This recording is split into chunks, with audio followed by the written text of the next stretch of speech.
Hello everyone and welcome back to the Great Ace Attorney Adventures. Last time we pointed out the contradictions between, the statements of different jurors, which I thought was quite exciting.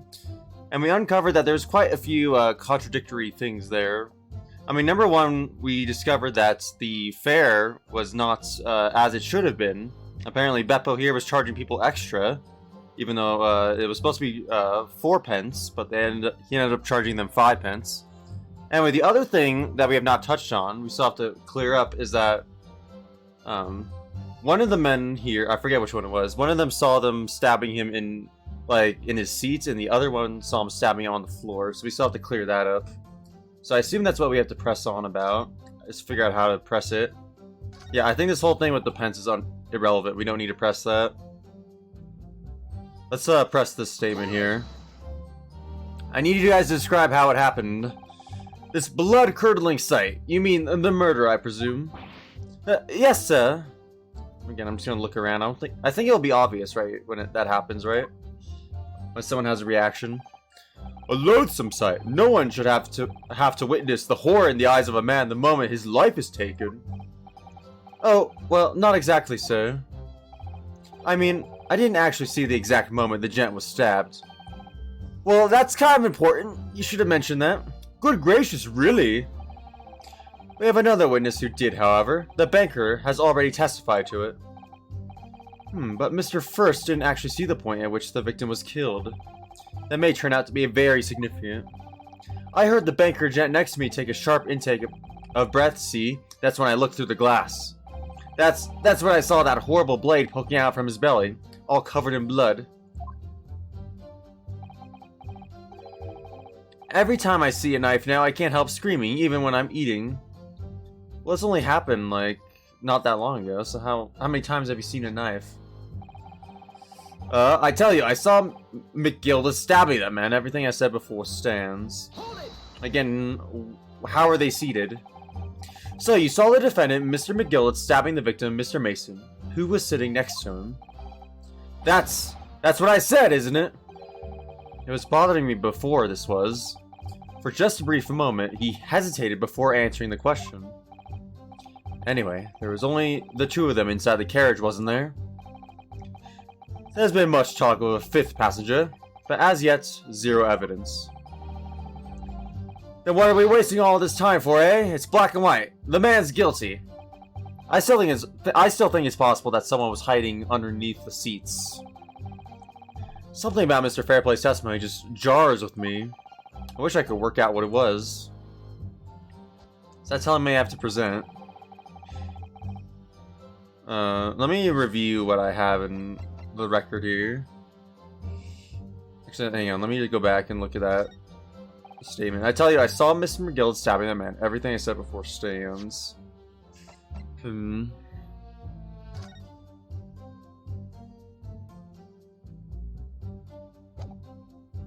I think I'm going to press this last statement. I want to see what this gets me. Earlier, you testified that you saw the moment when the defendant allegedly stabbed the victim, didn't you? Well, that's totally false. Oh, yes, that's right. You said that the victim was on the floor and described the assailant holding the knife in an ice pick grip. What does that mean? What is an ice pick grip? Is that a reverse grip? I suppose. I might have, yes. Put the cart before the horse, maybe. What's this? Well, I'm quite sure about most of it. I was driving the horses when I heard a scream from the seats of the roof deck. Oh, I expect that was me, sir. Then when I turned around, yes, I saw it through the skylight. The gentleman was on the floor, and the knife was sticking up out of his midriff. That's right, yes, and the fellow holding the handle was the famous man, yes. So, in short, you didn't see the moment when the victim was actually stabbed at all. I really thought I did, but when I go over it again in my head, no, I suppose I didn't actually see the precise moment of the stabbing, did I? Well, okay, they made that very obvious. Let's pursue this. Excuse me. Do you have something to say about that, Mr. Fairplay? I know you're having a Nice little chew on that sticky is. Now you listen to me. I know what you're thinking.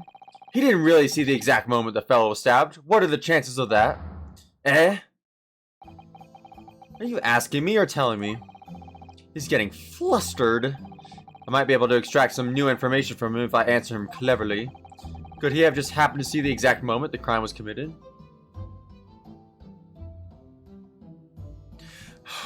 I don't know about this one. I'm still confused about the seating arrangement here. I don't even know how the driver would have been able to see it. Like how is that possible the driver would have seen it? If he was sitting up here, right? Like, what angle does he have to see them? Like, this guy was sitting back to back here. Like, they were sitting, like, right underneath him. There's no way. Like, he couldn't even see them if they're on the floor, I feel like, from this angle. And I feel like someone seated in the front would have, like, they would not have naturally looked down. It's only someone in the back. I'm gonna say there's no chance. Well, it is a little hard to believe, certainly. Unless you spend your time peeping through a skylight on the top of an omnibus, that is. Peeping? I'm a respectable city banker, I'll have you know. And I know what I saw. I remember as clear as a Ballarat's day. It was a grim scene, and I don't mind telling you. Thank you, Mr. Fairplay. Oh, excuse me if I was getting a little hot under the collar there, my lord.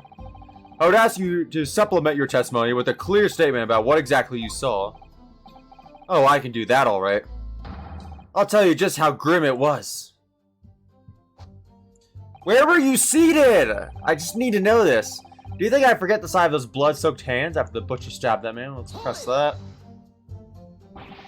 Blood-soaked? Hang on a second, that's not right. Let's look at the photograph again.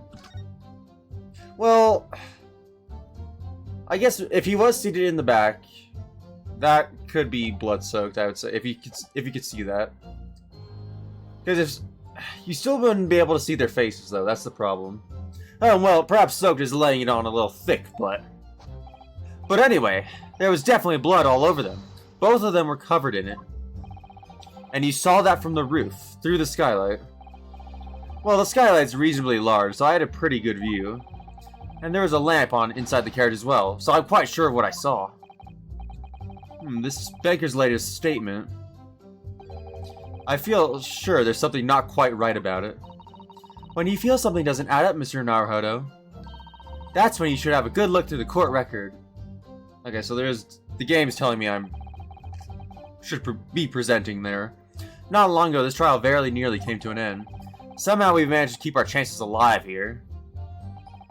Can't waste this cross-examination. I have to use it to bring some new facts to light. If you're not careful when you press these witnesses, the danger is that the jury will end up believing something unhelpful as they did before. Maybe, but we can't let that fear of that happening again stop us from uncovering important new information. Yes, you're so right. I need to pay careful attention here. I don't want to miss even a flicker of a reaction among these witnesses. Remember, if you happen to spot one of the witnesses reacting in a strange... Okay. Don't hesitate to pursue them as to the reason. Okay, so that's basically the game's way of saying, I already did that part right. I caught the reaction. We need to present something here. Do you think I forget the sight of those blood-soaked hands after that butcher stabbed the man? Is it the gloves? I mean, if you say, like, oh, his hands were soaked in blood, right?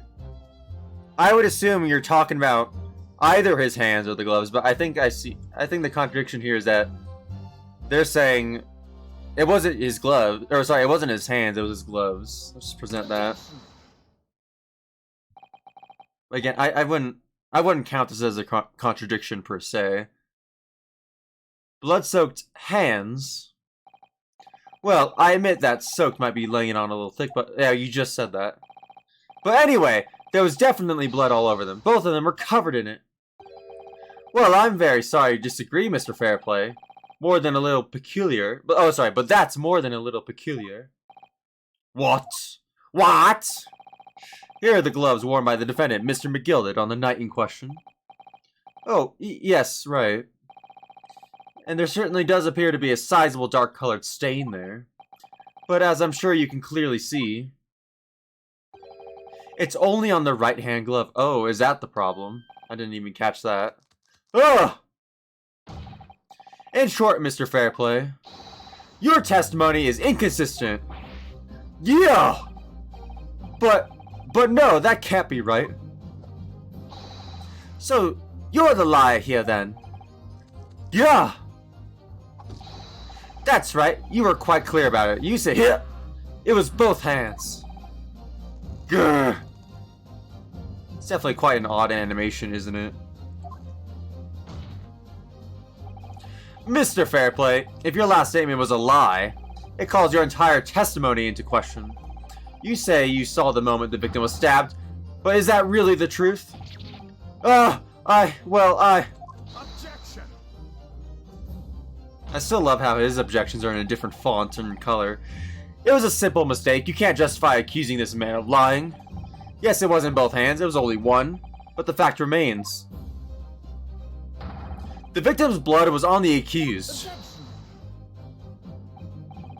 No, Mr. Fairplay categorically stated that he saw blood all over both hands. Which means there's a strong possibility that this witness was deliberately trying to mislead the court. Yeah! Why? I'm a city baker, for pity's sake. My word should be the gold standard. Well, don't say that. I'm a gentleman, not some gutter snipe. Upstanding members of society don't prevaricate. He's claiming to have no reason to lie. But is that really the case? Mr. Naruhodo, if we had some evidence to explain why Mr. Fairplay might be lying, it could return the tide in this trial completely. Something to show this man has a compelling reason to lie in his testimony. I don't really know.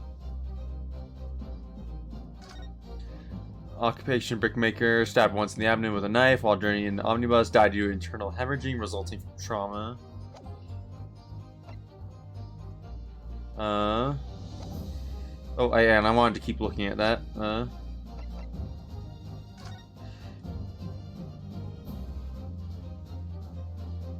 Why would he lie about both hands being covered in blood? Is there something on the other side of the gloves, maybe?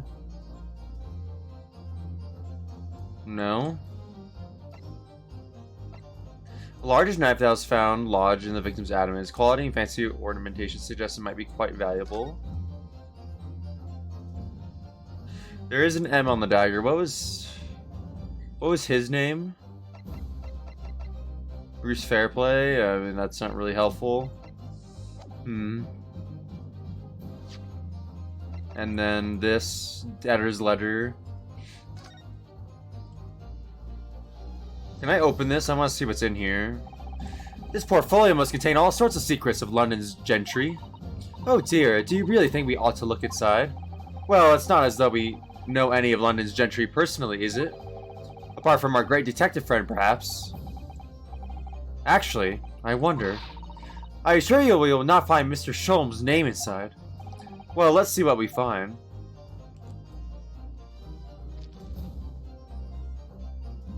Wow, I can't read any of that. Gosh, it's crammed full of gentlemen's names, isn't it?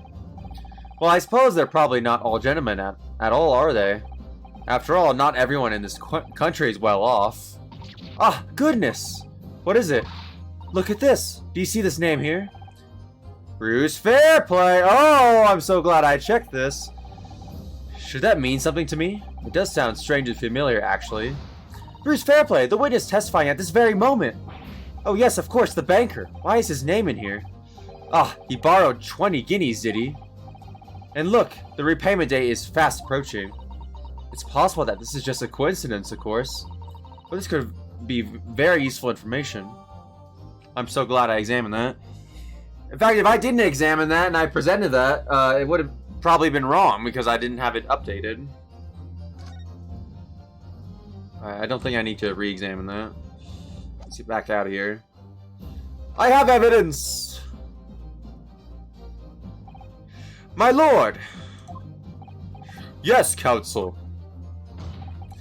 The defense is... Oh, I'm still talking in the judge's voice. The defense is ready to present evidence. By Jove, are you sure?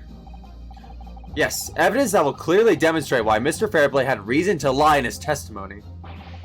Gah! Very well. I hereby call on the defense to present its evidence. The evidence that demonstrates a motive for the witness's alleged deception of the court. Take that! This is a list of the debtors who owe money to Mr. McGilded. Yes, a list of innocent victims crippled by the accused extortion. The point is, among the names of these debtors is your name, Mr. Bruce Fairplay. What? Mr. Fairplay, are you currently indebted financially to the accused? No, well, it's barely worth of being called a debt. According to his ledger, you owe 20 guineas. Not an inconsiderable sum of money, wouldn't you say? Well, what of it? Let's suppose Mr. McGilded were to be found guilty of murder. What would become of your debt in that case? These documents state that the loan agreement is forged between two individual parties. Therefore, were the creditor, the defendant here, to be sentenced to a capital punishment, all outstanding debts which were owed to him would be annulled. They would cease to exist. Wasn't that just convenience? Cease to exist! Mr. Fairplay, is it not the case that you claimed in your testimony to have seen something you never in fact saw?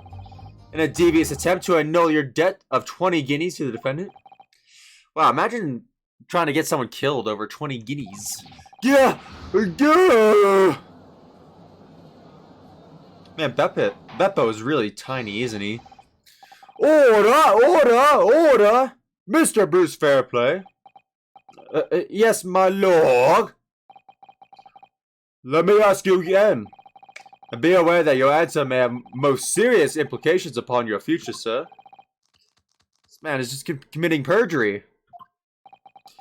Did you or did you not see the precise moment in time at which the defendant is alleged to have thrust a knife into the victim?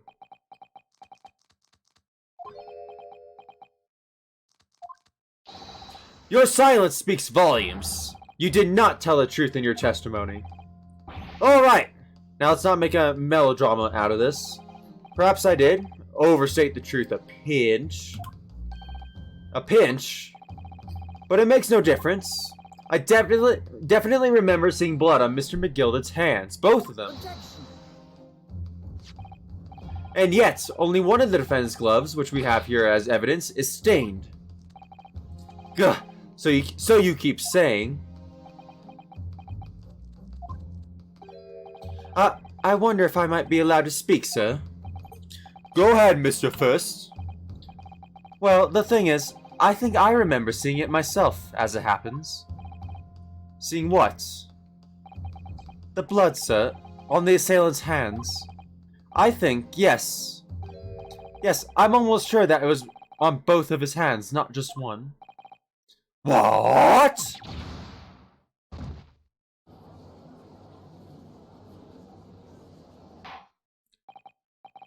It would appear that we're going to need further testimony from all you witnesses. This time, I would like to know precisely what you did and what you did not see. Do I make myself perfectly clear? Yes? Mr. Naruhodo, this is good news. The course of the trial seems to have shifted slightly at last. Yes! I might finally have a chance to turn things around here. New testimony. What the witnesses really saw. There was blood on both hands of the assailant. I sincerely and distinctly remember that. However, I suppose you might say that I didn't see the exact moment the stabbing transpired, if that matters. I remember seeing the knife, and I remember seeing both of the attacker's hands with blood on them. I didn't actually see anything myself, no, not until I heard that scream. Anyway, the fact remains, there can't have been anyone else inside that carriage, or we all would have seen.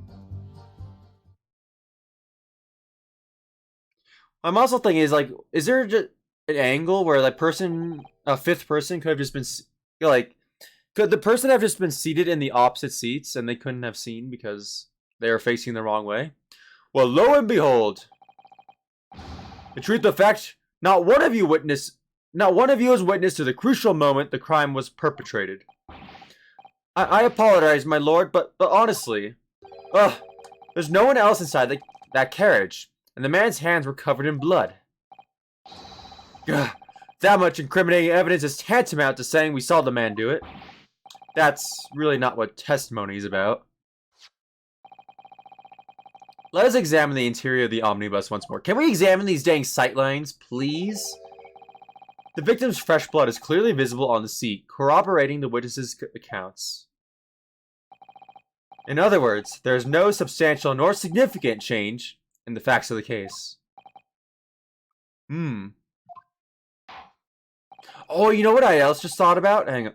What if the seat cushions were switched? Like, what if they were seated in a way where they could have seen them, right? Like, it's really hard to explain. Let's go back to the omnibus. So the blood, you guys can see like the cursor, right? So the blood is on this seat right here. If they were seated facing forward, right? I think only the person who was seated in the back here could have seen them, like at all. But if someone else was seated here on the bottom, then I think there's no way you can see them unless you turn around and look in this seat. And the driver shouldn't be able to see anything. That's what I don't understand at all. Like there's clearly no sight line here. Well, I guess he could have stood up on top of his seat here. I don't know. It's still a bit dubious. But look, this is clearly just on a cushion of the seat, right? If these seat cushions are removable, then I think it's possible that it was definitely switched around. Alright, let's get into it. Yes, my lord, let's get started. That's what I'm thinking. There's blood on both hands of the assailant. I don't really see anything wrong with these statements. So I think I'm just going to press these, actually. No! The evidence tells us otherwise. We have the gloves the defendant was wearing on the night in question in the court record. I'm well aware of that, sir, but nevertheless, I know what I saw and stand by it. The man had blood on both his hands. He's defiant, even in the face of hard evidence. He's steadfastly refusing to admit that he might be mistaken about what he saw, but why? Your reasoning is dire. One hand or two, the assailant point remains unchanged. Minutes after the grim crime, the victim's blood dripped guiltily from the accused's fingers. Let's press this as well. Don't try to downplay this. Whether or not you saw the exact moment of the crime is pretty dang important. It's a matter of fundamental importance, as you well know. But for crying out loud, we all know that no one else could have possibly have done it. I was just gonna try to save us all some time. Oh, well, don't say that. You have a loan of 20 guineas outstanding with the defendant, do you not? Humph. How do you hope to release yourself from that financial burden? By ensuring the defendant was found guilty? That's not entirely not what I was hoping for. I just lost a little guinea or 10 when I backed the wrong horse in the derby, that's all. I was gonna win it all back. There's a fixture this weekend that's a sure thing. A little guinea or 10. I'm a banker. No one bats an eye if I borrow a little spending money for the weekend. That is incredibly not good, my man. I think you may have revealed rather more about your character than you bargained for, sir. I know, that's not a good thing. This witness's scruples are not on trial here. Proceed to the next witness. Is that really how it's supposed to work? Yeah, that is kind of how it works. We'll have a separate trial later. I remember seeing the knife, and I remember seeing both the attacker's hands with blood on them.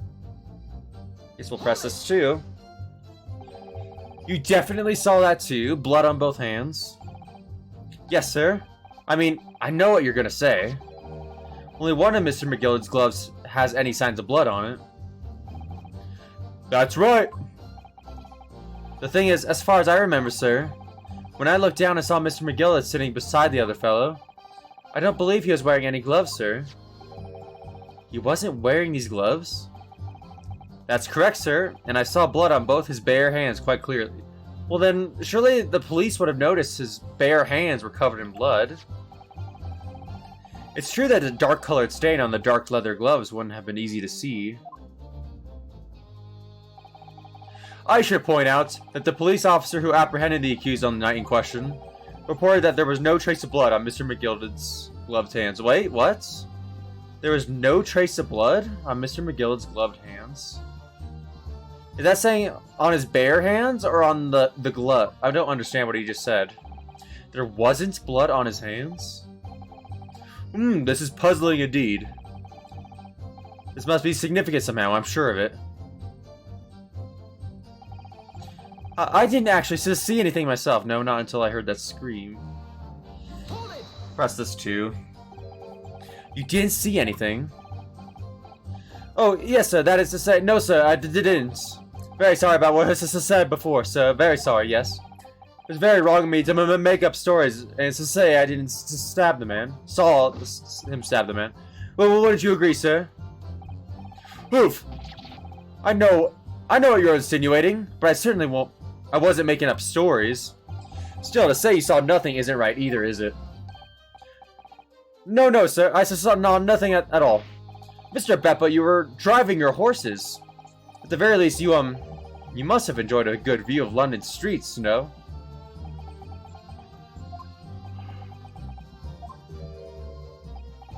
Oh, please. You didn't even see that.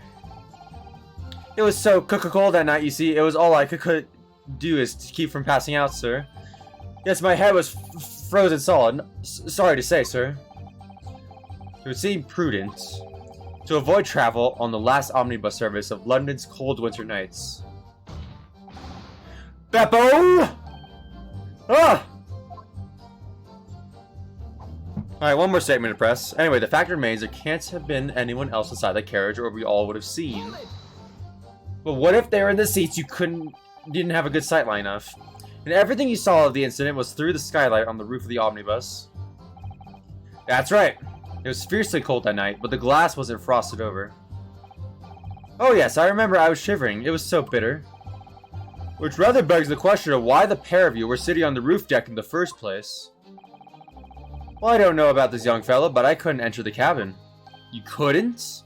You couldn't? Oh, why not? It was locked from the inside. I tried knocking, but no one opened the door.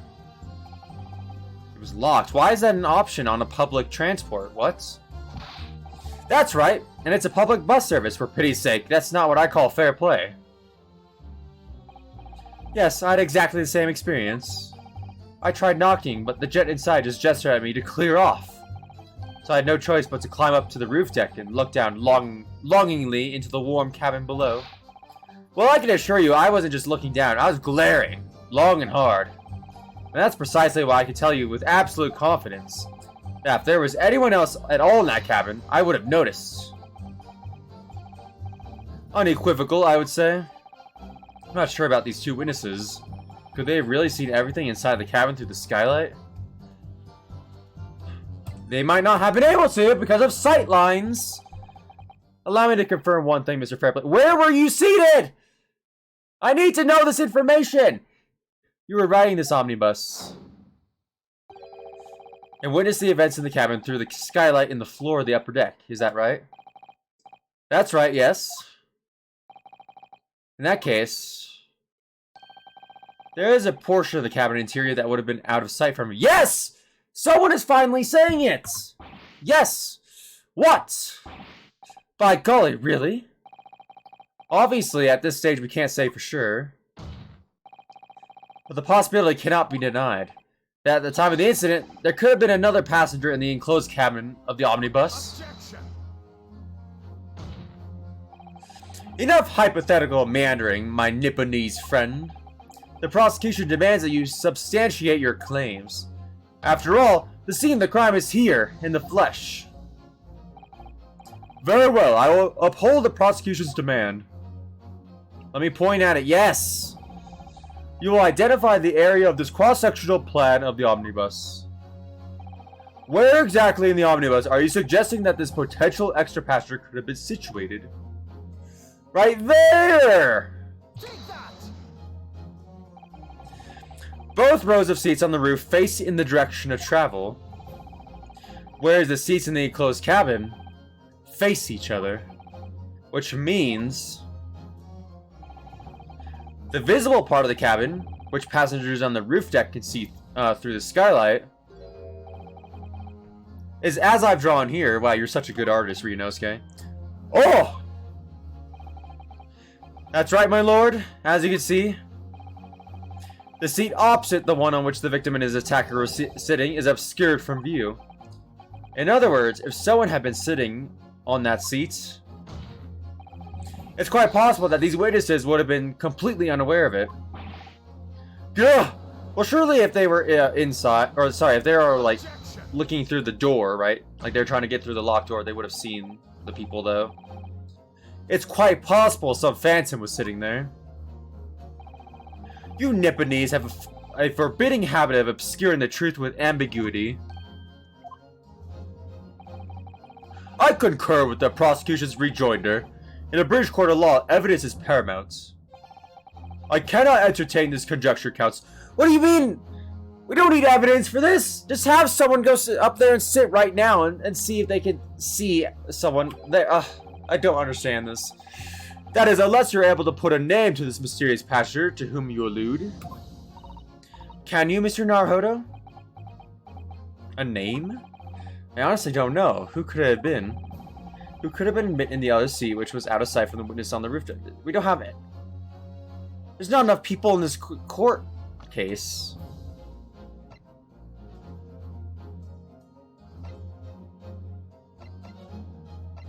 Because it was these three people that were there. This was the victim, and this was the defendant.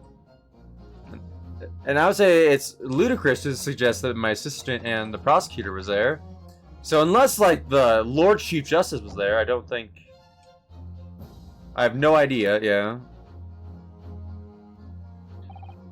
Ugh, I have literally no idea. But as a proud citizen of the Japanese Empire, you will look to the sky and walk on, making sure all signs of terrors are gone. Go on. This isn't just a case of going on, Mr. Sato. Oh, she's glaring at me now. Alright then, I'll go on. The defense would like to put forward a name. You are a fool. That response was a desperate attempt by a man who has no notion of his own limitations. A toast to hard lessons not yet learnt. Let us not delay, counsel. The defense is still to name the passenger in the other seats. Oh man, I hate that animation so much. This could be it. This could be the chance I've been waiting for to turn the trial in my favor. On that night, on the night of the murder, the person occupying the seat in the omnibus cabin that was obscured from the view is... I honestly have no idea. But once you look at the time, guys, I'm going to call the episode here. It's definitely going to be a bit of a cliffhanger, but I'm sure I'll figure it out next time. So hope you guys enjoyed. We'll definitely point out who it was sitting there. But yeah, hope you guys have a good day, and I'll talk to y'all later. Have a good day, guys. Bye!